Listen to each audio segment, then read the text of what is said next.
Did Gautam Adani actually did fraud, or Hindenburg defamed Adani Enterprises to make profits? According to the Bloomberg Billionaire Index, his net worth was $52.1 billion in 2020, and his net worth in 2023 January is $125 billion. So what happened was that Adani's revenue was increasing at a slow pace, but then suddenly many foreign deals were signed by Adani Enterprises, and then Adani began increasing its infrastructure by building factories, manufacturing units, ports, gas plants, and most probably every other industry and market he could enter.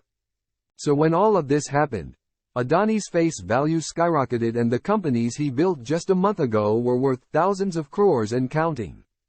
But is this wrong? No, it is not wrong, because Adani did not start all these companies on a whim, but because of the deals he had signed with countries like Myanmar, Israel, Bangladesh, Australia, Indonesia, and other southeastern countries. Adani is a profitable company with a secured future, so why does Hindenburg say how is the world's third richest man is pulling the largest con in corporate history? Adani overvalued his company and took a large loan with shares as its collateral, but it is not wrong because, with all the deals he has made and the growth in his business, he will not only make a fortune for himself but also for the banks and the people who have invested in Adani. But Hindenburg says there is no 100% guarantee Adani will make profits. But if Adani could prove that he is going to make profits, then don't you think each and every person in this world would invest in Adani? There is always a risk in business, and that's how the world works.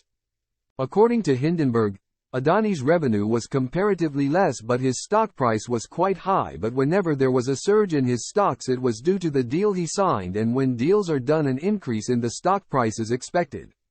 It is the law of business, for God's sake.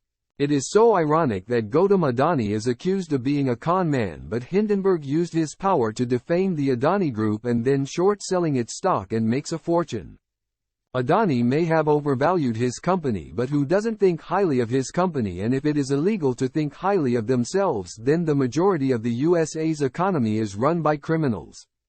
Recently, more than 22.5 million shares of Adani Green Energy, the renewable energy arm of embattled Indian conglomerate Adani Group, have been picked up by Goldman Sachs Fund through a block deal. Adani's stock has begun to rise once again and has shown an increase of 800 rupees.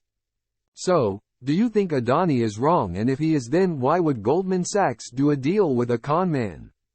Hindenburg made a fortune and Adani lost billions. So who did the fraud in reality?